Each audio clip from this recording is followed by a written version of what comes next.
예, 한 주간 동안에 모두 다 평안하셨습니까?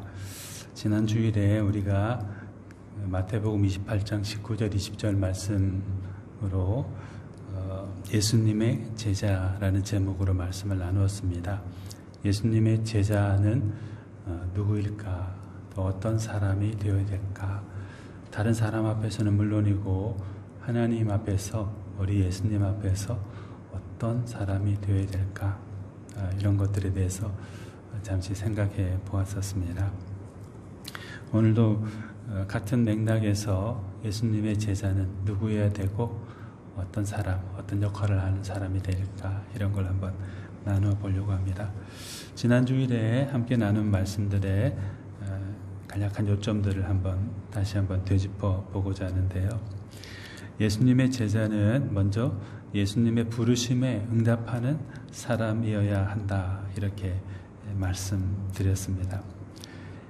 예수님이 본문에서 보면은 그러므로 너희는 이렇게 말씀하셨죠.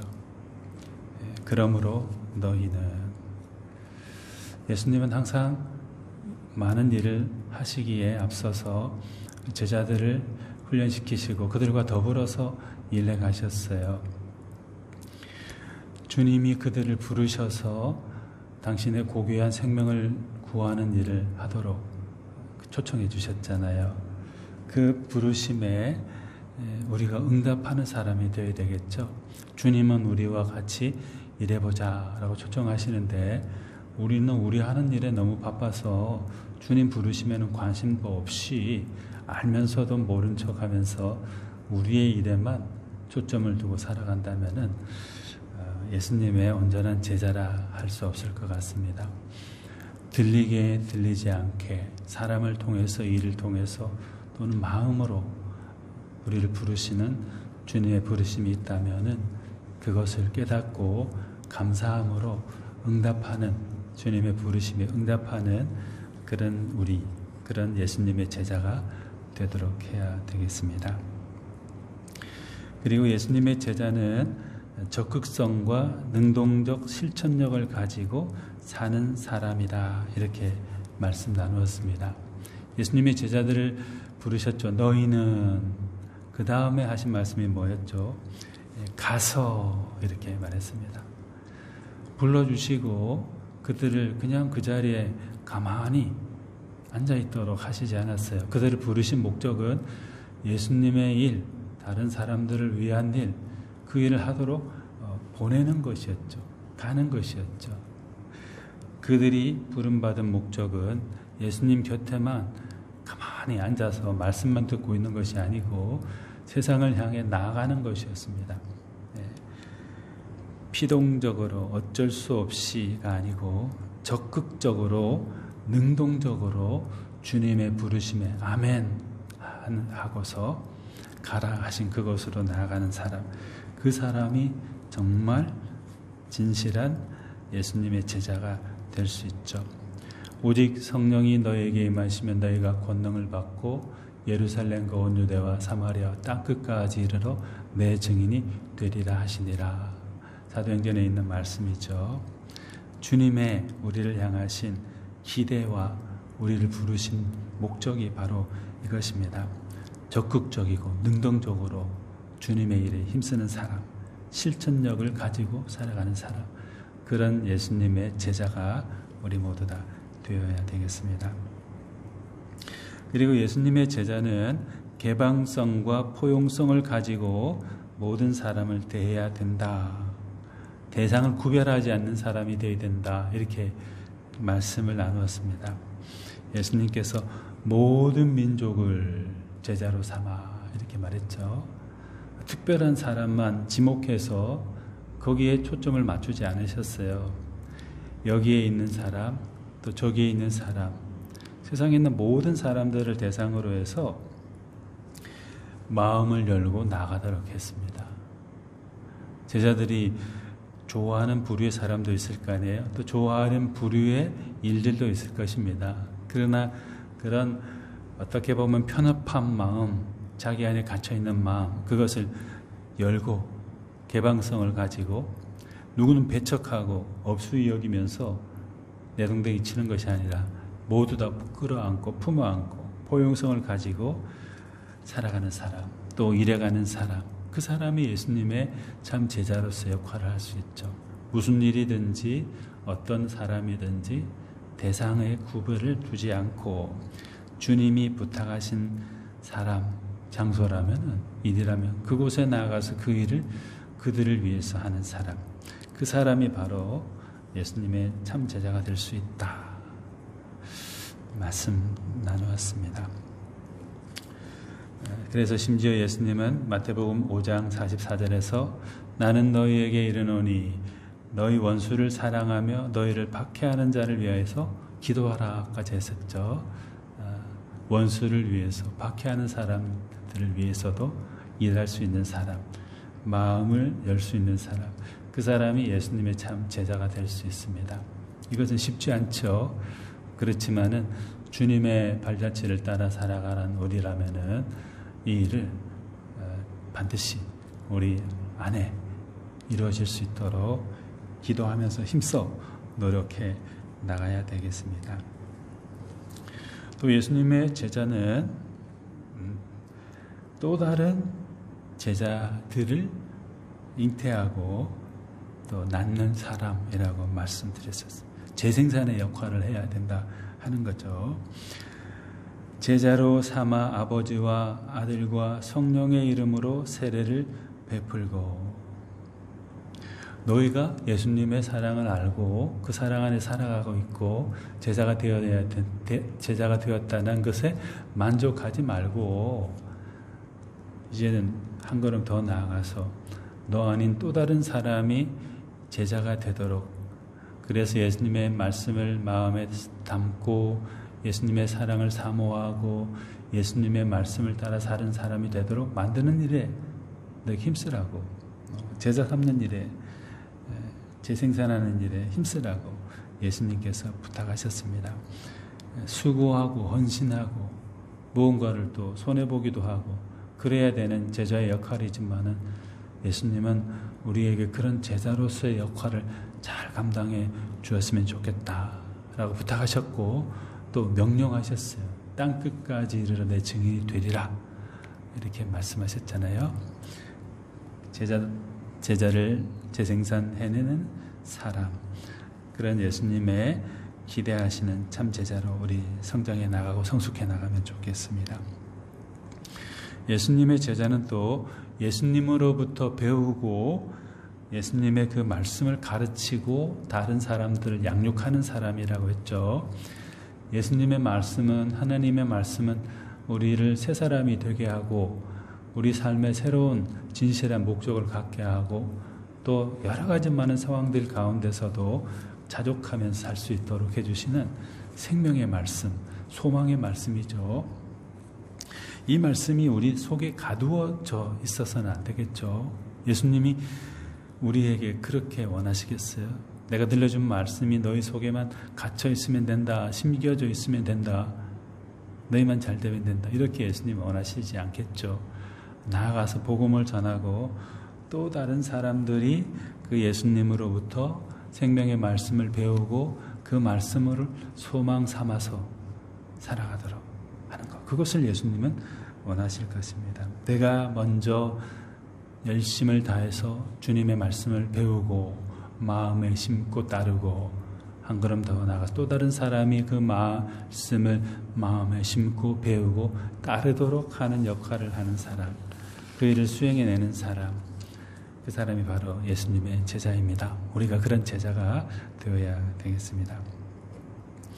또 지난주에 마지막에 나눈 말씀이 예수님의 제자는 예수님께서 우리와 항상 동행해 주신다는 것을 확신하는 사람이라고 말씀드렸습니다. 본문 말씀에도 보면 볼지어다 내가 세상 끝날까지 너희와 항상 함께 있으리라 이렇게 말씀해 주셨죠. 예수님께서 왜 이 말씀을 해주셨을까요? 제자들이 당시에 살아가고 있던 그 삶의 상황은 결코 좋은 일만 있는 그런 상황은 아니었잖아요. 도리어 로마 사람들, 로마 지배자들 또는 유대인들 이런 사람들로부터 핍박받고 고난당하는 그런 상황 가운데 있는 사람들이었습니다. 믿음의 기초, 기둥이라고 할 수 있는 예수님조차도 이제 보이지 않는, 육신적으로는 보이지 않는 상황 가운데 살아가야 될 제자들이었습니다. 그런 제자들이었기 때문에 예수님께서 바로 이 말씀을 해주셨죠. 내가 너희와 세상 끝날까지 동행해 줄 거다. 항상 함께 있을 것이다. 이렇게 위로하고 용기를 주시는 말씀을 해주신 것입니다. 우리는 그 과거의 12 제자분들처럼 살아가고 있지는 않지만, 다른 환경에서 살아가고 있지만 주님이 우리에게 똑같이 말씀해 주실 것일 것 같아요. 볼지어다 내가 세상 끝날까지 너희와 항상 함께 있으리라. 우리가 어디에 있든지 무슨 생각을 하든지 지금 상황이 어떻든지 간에, 또는 어떤 사람들은 우리 곁에 없다 하더라도 그럼에도 불구하고 주님은 우리와 항상 함께 있어 주신다 약속하셨죠. 그 말씀을 굳게 붙잡는 사람, 어떤 어렵고 힘든 일이 있다라도 주님이 약속하신 내가 너희와 항상 함께 있어 주겠다, 동행해 주겠다, 동고 동락해 주겠다 하신 그 주님을 감사함으로 받아들이고 모시고 그분과 동행하는 일에 열심, 주님이 우리와 동행하듯이 우리도 주님과 동행하는 데 열심을 내는 그런 우리가 되도록 해야 되겠습니다. 지난주와 이번 주에는 예수님의 제자는 누구일까, 누구여야 될까에 대해서 생각해 보고 있는데요. 주제마다 조금씩 짧게 이렇게 여러 가지 상황에 대해서 나눠보고 있습니다. 오늘도 몇 가지들을 함께 나눠보려고 하는데요. 예수님의 제자들은 어떤 사람이 되어야 될까요? 예수님의 제자들은 예수님께 집중하는 사람이 되어야 되죠.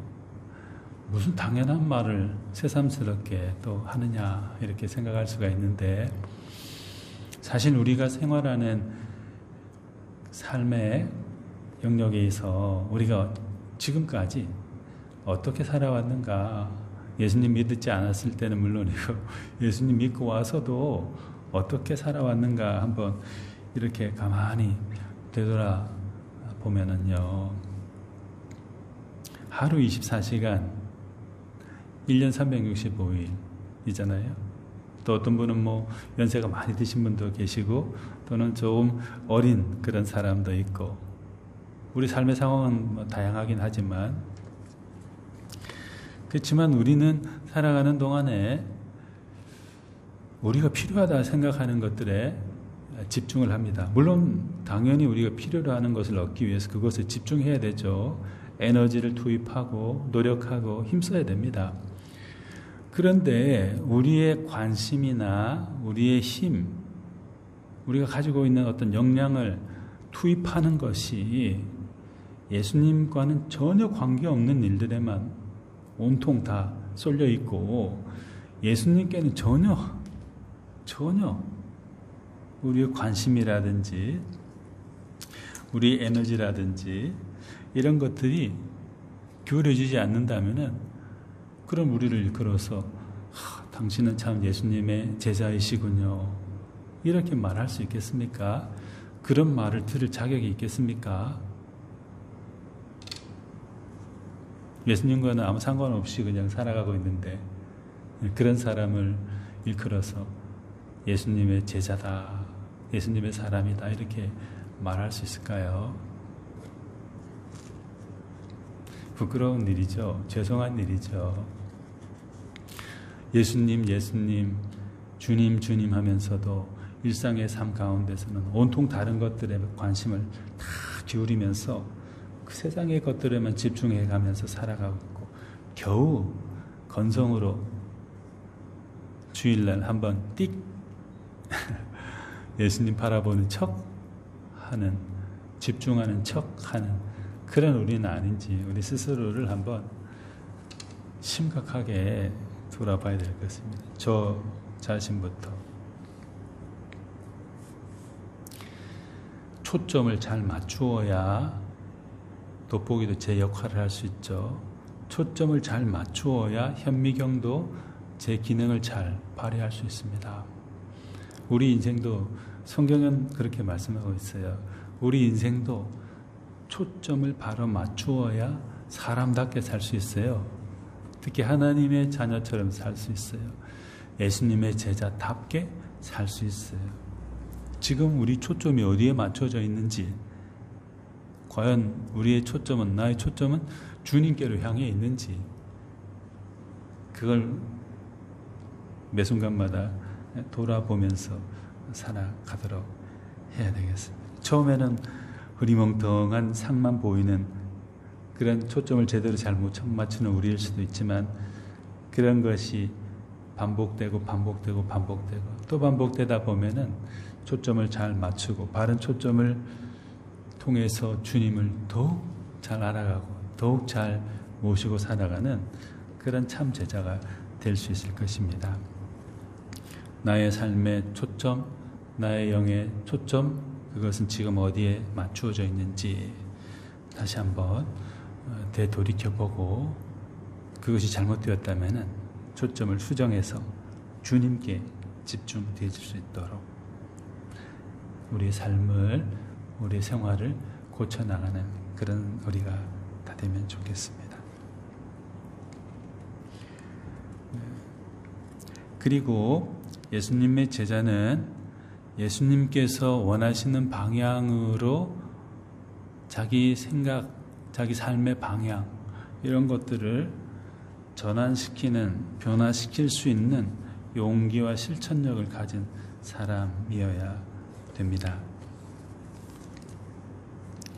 예수님이 제자들을 부르셨을 때 나를 따라오너라, 내가 너희로 사람 낚는 어부가 되게 하겠다, 이렇게 말씀하셨죠. 두 가지 큰 초점의 변화가 있죠. 나를 따라오너라, 내가 너희로 사람 낚는 어부가 되게 하겠다. 제자들은 그때까지 세상의 것들을 바라보면서 살았어요. 어떻게 하면 고기를 더 많이 잡을 수 있을까? 어떤 장소에서, 어떤 일기 속에서 더 많은 돈을 벌 수 있을까? 라는 등등의 세속적인 관심 아래서 그들은 살았었습니다. 세상에 초점을 맞추고 세상에 돋보기를 들이대면서 더 자세히 알고자 노력했던 그런 사람들이었습니다. 그런데 그런 제자들을 예수님이 부르셔서 뭐라고 하셨어요? 내가 너희로 사람 낚는 어부가 되게 하겠다. 이제 물고기에만 관심 가지지 말고, 거기에 초점을 맞추지 말고, 내가 사랑하는 사람들, 죽어가는 사람들, 그 사람들의 초점을 맞추어라. 그렇게 내가 변화되도록 도와주겠다. 이렇게 말씀하셨어요. 방향을 전환한 거죠. 초점을 새롭게 맞추는 것이에요. 잘못된 초점을 바르게 맞추고, 잘못 가던 방향을 다른 참된 방향으로, 주님이 원하시는 방향으로 재설정한 것입니다. 방향을 바꾸고 초점을 재정비하고, 이 두 가지가 바르게 되지 않으면 예수님의 참 제자가 될 수 없다. 여전한 세상의 그 자리에서 세상의 것에 초점을 맞추면서 예수님의 제자가 되겠다? 가능하지 않은 일이죠. 예수님 믿는다고 하면서도 전혀 저를 포함해서 예수님 믿는 냄새가, 향기가 내지 않는 사람, 왜 그럴까요? 삶의 초점이 세상 것에만 완전히 몰입해서 모아져 있기 때문에 그렇겠죠. 방향 전환, 초점의 재설정이 필요합니다. 우리의 삶의 방향, 삶의 초점은 어디에 맞춰져 있는지 다시 한번 돌아보고, 주님이 원하시고 기뻐하시는 그곳에 초점을 맞추고 그 방향에 시선을 두고서 살아가는 그런 사람 되어야 되겠습니다. 베드로는 물고기에서 예수님으로 초점을 맞추었어요. 바울은 율법에서 복음으로 초점을 재설정했어요. 바로 그때 그들은 예수님의 참 제자가 될 수 있었습니다. 우리도 그런 삶의 방향을 전환하고 초점을 재설정함으로써 주님이 원하시는 참된 예수님의 제자, 그런 제자가 다 되면은 좋겠습니다. 그리고 예수님의 제자가 되기 위해서는 말씀의 사람이 되는 일에 힘써야 되겠죠. 예수님을 모르는 분들, 예수님을 믿지 않는 분들은 하나님의 말씀, 성경 말씀, 예수님의 말씀하고 전혀 관계없는 생활을 하고 계세요. 전혀 관심이 없어요. 다른 것들에 모든 관심에 초점을 맞추고서 그분들은 살아가고 있습니다. 그리고 연약한 믿음에, 좀 더 노골적으로 말하면 엉터리 믿음을 가진 사람들은, 그런 예수쟁이들은 똑같죠. 예수님께 초점을 맞추고 예수님이 하신 말씀에 초점을 맞추는 것이 아니라 자기만의 세상을 향한 초점을 가지고서 모든 걸 다 봐요. 심지어 교회도 그런 초점을, 그런 관점을 가지고 바라보기도 하고 그렇죠. 이스라엘 백성들이 하나님의 말씀에 초점을 맞추고 순종하며 나갔을 때 만나를 얻을 수 있었어요. 제자들이 예수님의 말씀에 초점을 맞추고 그 말씀을 중심으로 살아갔을 때 그들의 삶의 역량은, 삶의 방향은 바뀌었고 삶의 역량은 더욱더 참된 것으로 충만하게 되었어요. 그들의 삶의 텍스트북이, 교과서가 바뀐 거예요. 세상의 지혜가 아니고 주님의 말씀으로 완전히 바뀐 것이죠. 그럴 때, 말씀의 사람이 되었을 때, 그때에서야 비로소 이분들은 예수님의 참 제자가 되어가기 시작한 겁니다. 말씀을 떠난 제자됨은 이루어질 수가 없습니다. 우리 하루 살아가는 동안에, 일주일을 지내는 동안에 하나님의 말씀, 이 말씀을 얼마만큼 가까이 하고 사모하면서 우리 마음에 심으려고 노력했는지 우리 스스로를 한번 돌아보아야겠습니다. 주님의 참 제자가 되기 위해서라도 가장 기본적으로 말씀을 가까이 하고 말씀에 초점을 맞추고 우리가 살아가도록 해야 되겠습니다. 광야 이스라엘 백성들이 만나를 찾으려고 거기에 초점을 맞추고 하나님의 말씀에 초점을 맞추고 살아갔듯이 우리도 주님의 말씀에 초점을 맞추고서 살아가도록 힘써야 되겠습니다. 그러면 시간이 더딜지 모르지만 점점 더 예수님이 원하시는 참 제자가 우리도 되어갈 수 있을 것입니다. 예수님의 제자는 또 예수님의 그 사랑의 말씀, 사람을 고치시고 구원하시는 그 말씀을 전하는 사람이 되어야 되죠. 복음의 유통자, 증인이 되기에 힘을 쓰는 사람, 그런 사람이 되어야 됩니다.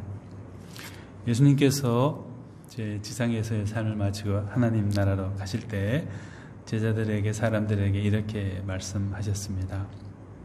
오직 성령이 너에게 임하시면 너희가 권능을 받고 예루살렘과 온 유대와 사마리아와 땅끝까지 이르러 내 증인이 되리라. 이렇게 말씀하셨어요. 얘들아, 이제 너희가 당해왔던 모든 고난은 다 없어지고 너희에게는 행복한 삶만이 이제 보장되기 시작할 것이다. 너희가 세상의 지배자가 될 것이다. 예수님이 이렇게 말씀하시고 하나님 아버지께로 가신 게 아니죠. 나는 너희를 지금 떠나지만 너희는 성령님의 오심을 받고 온 세상으로 나아가서 그것이 예루살렘이든 유대든 사마리아든 상관없이 심지어 땅끝까지 이르러서 당신의 증인, 복음의 증인, 생명의 증인이 되도록 하라고 부탁하셨어요. 유언이나 마찬가지죠. 제자들과 헤어지시면서 하신 말씀이니까. 예수님의 소원이죠. 소원. 꼭 해주었으면 좋겠다. 이것만은 잊지 말고 놓치지 말고 꼭 해주었으면, 이루어 주었으면 좋겠다라고 생각하시고 부탁하신 것이 복음을 증거하는 것입니다. 복음의 증인, 복음의 유통자가 되는 것. 나로부터 땅끝까지 그 주님의 사랑, 하나님의 사랑이 다른 사람들에게도 들려질 수 있도록, 받아들여질 수 있도록 노력하는 것. 그것이 우리를 향한 주님의 소원이셨습니다. 명령이기도 하셨습니다. 그 명령과 주님의 소원을 잘 되새기고 귀담아 듣고 실천하는 사람이 예수님의 제자가 될 수 있죠. 나는 이제 예수님의 사람, 하나님의 자녀고 구원받는 사람이 되었어. 또 신앙생활 하니까 마음도 편해지고 잘 되는 것 같아. 참 감사하네. 여기서 그치는 것이 아니라 다른 분들도 그런 감사를 경험하실 수 있도록, 평안을 경험하실 수 있도록, 죄의 사함의 은혜를 찬양할 수 있도록 돕는 역할을 하는 것. 그것이 바로 우리의 역할이죠. 예수님의 제자의 역할. 복음을 전하는 사람. 복음의 유통자, 증인되는 것. 그것이 바로 오늘 우리의 역할과 주님이 바라시는 것입니다. 그 일을 잘 담당해 나가는 그런 우리가 되면 좋겠습니다. 그리고 예수님의 제자는 이것은 뭐 썩 달가운 것은 아니지만 그러나 반드시 있어야 되는 과정인데요. 예수님의 제자는 또 예수님의 제자가 되고자 하는 사람은 십자가를 지는 일에 익숙해지는 사람이 되어야 됩니다.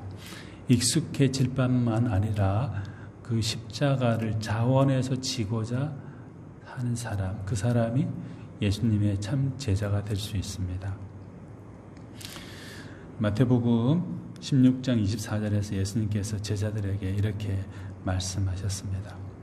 누구든지 나를 따라오려거든 자기를 부인하고 자기 십자가를 지고 나를 따를 것이니라 했습니다.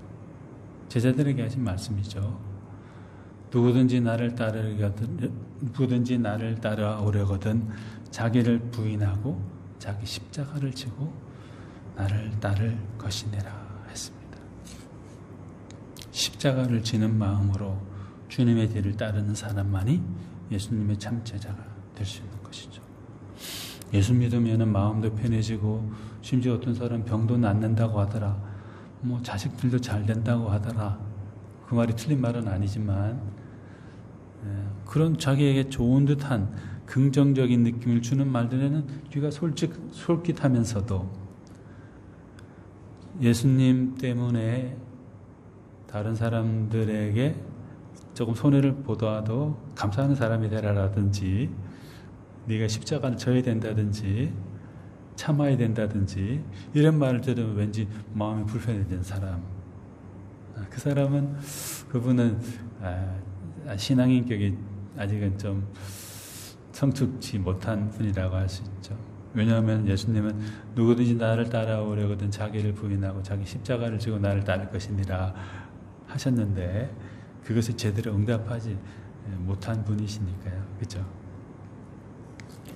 그것이 뭐 거대한 십자가든 아니면 눈에 보일 듯 말 듯한 작은 십자가든 우리의 각자에게 주신 예수님이 맡겨주신 십자가가 분명히 있을 겁니다. 그 십자가가 그것을 부담스럽게 생각하지 말고 또는 거추장스러운 것처럼 생각하지 말고 감사함으로 나 같은 사람이 뭔데 주님이 그런 걸 맡겨주셨을까. 그 십자가 주님 감사합니다. 십자가를 질 수 있는 잘 바르게 질 수 있는 지혜와 믿음을 주십시오. 기도하면서 자기 삶의 자리에서 그 십자가 맡겨주신 십자가를 자원하는 마음으로 지고 가고자 하는 사람. 비록 때로는 그 십자가를 제대로 지지 못해서 주님께 죄송하고 사람들에게 죄송한 때도 있겠지만, 그러나 그 마음만은 주님의 십자가, 또 주님께 집중되어서 살고자 하는 사람, 그 사람이 진짜 제자가 될 수 있을 것입니다. 우리 각자에게 주어진 십자가는 무엇일까? 다시 한번 돌아보면서 그 십자가에 대해서 불평하는 것이 아니라 감사하면서 우리에게 주어진 십자가를 성실하게, 능동적으로, 적극적으로 져나가는 그런 우리가 되면 좋겠습니다. 예수님의 제자는 또 관점의 변화, 초점의 변화, 기준의 변화, 가치관의 변화, 똑같은 말인데요, 비슷비슷한 말인데요, 이런 것을 이루어내야 됩니다.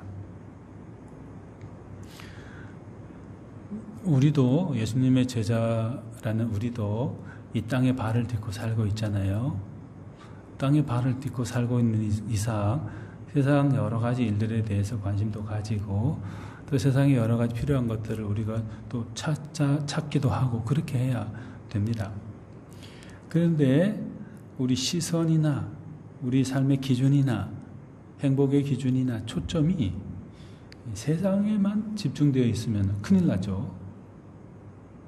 세상의 사람들이 좋아하는 것에만 초점이 맞추어져 가지고 그것을 추구하며 살아간다면은, 바라보고 소망하며 살아간다면은 우리는 엉터리 제자 나갈 수 있어요. 세상이 좋아하는 것 그 하나 잃으면은 너무 억울하고 가슴이 아파가지고 힘들어하면서도 하나님이 원하시고 예수님이 원하시는 것, 그것이 연약해지고 상실되는 것에 대해서는 전혀 관심도 없다면은, 아파하지 않는다면은 그 참 진짜 제자를 할 수 있겠습니까? 그렇지 않죠.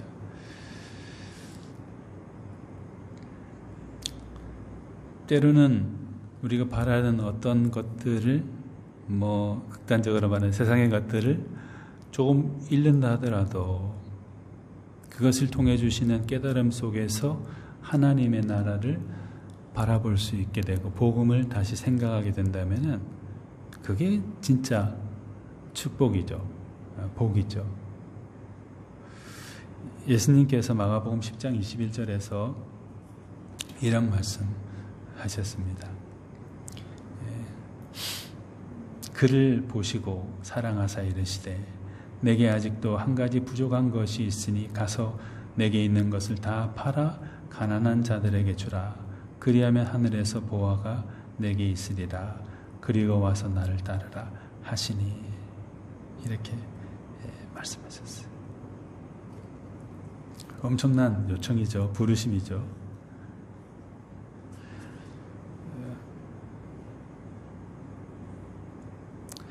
참 너는 훌륭하게 사는 것 같은데 한 가지 참 부족한 게 있는 것 같아. 네가 가지고 있는 것들에 대한 그 관심과 욕망이 너무나 커. 그 가난한 자들에게, 그걸 정말 필요로 한 사람들에게 나누어 주고 나를 따라오라.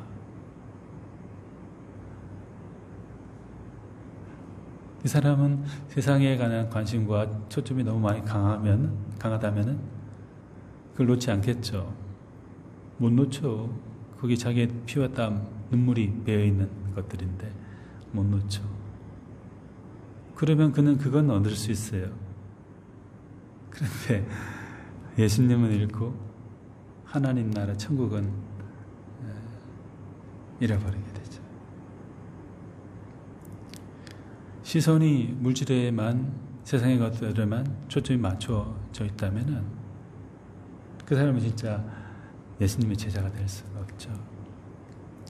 제자들이 부름받았을 때 배를 버리고 그물을 버리고 심지어 가족을 뒤로하고 예수님을 따랐거든요. 중요한 가치 기준이 완전히 바뀐 거예요.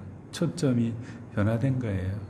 배와 그물, 고기, 돈, 여기에 모여있던 초점이, 물론 그거 중요하고 소홀히할 수 없는 거지만 예수님께로만 온전히 다 주어진 것이죠. 그런 초점의 변화가 있어야 되죠. 천국을 소망하는 사람, 그런 초점의 변화, 시선의 변화, 그것들이 우리 가운데에도 이루어지면 좋겠습니다. 그리고 예수님의 제자는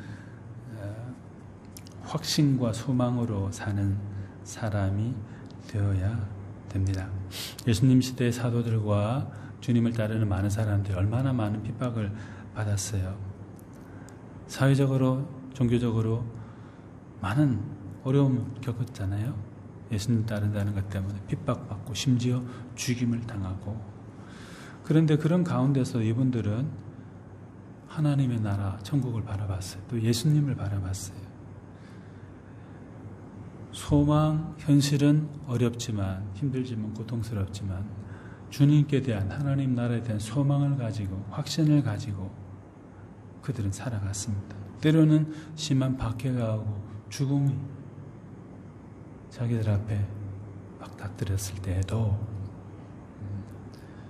확신과 소망, 주님에 대한 확신과 소망, 복음에 대한 확신과 소망, 천국에 대한 확신과 소망, 그것을 이분들은 가지고 있었어요.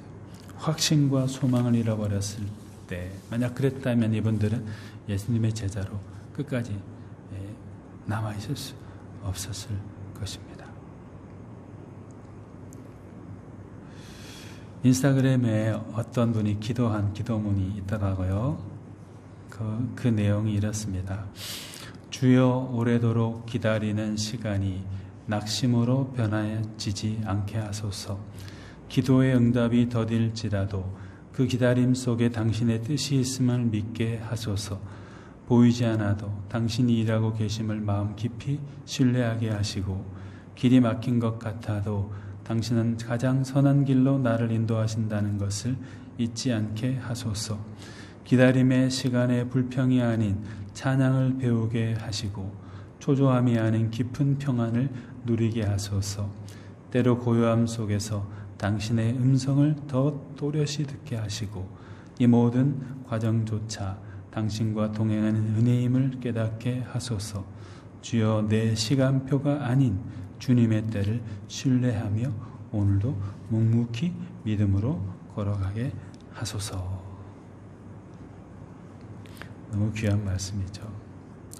지금 당장 이분이 경험한 그 시간은 기쁨의 시간도 아니고 희망의 시간도 아니었어요. 굉장히 힘들고 어려운 시간이었습니다. 그러나 이분은 그 오랜 기다림 속에도 낙심하지 않고 주님을 바라봤죠. 확신과 소망 속에서 주님을 바라보면서 당신이 경험하고 또 통과해야 될 그 어둠의 시간, 고통의 시간, 외로움의 시간들을 잘 이겨내셨습니다. 너는 내게 부르짖으라. 내가 내게 응답하겠고 내가 알지 못하는 크고 비밀한 일을 내게 보이리라. 예레미야에게 하나님께서 말씀하신 것이죠. 이 소망, 이 확신이 있었기 때문에 예레미야도 어려운 순간들을 극복해낼 수 있었고, 초대교회 박해받는 상황 가운데 있던 그 성도님들도 모든 어려움들을, 부정적인 상황들을 이겨낼 수가 있었어요. 우리도 우리 삶의 상황이 어떻든지 간에 예수님의 제자된 우리는 확신과 소망을 가지고 그 모든 어려움들을 잘 이겨내는 그런 사람들이 다 되도록 해야 되겠습니다.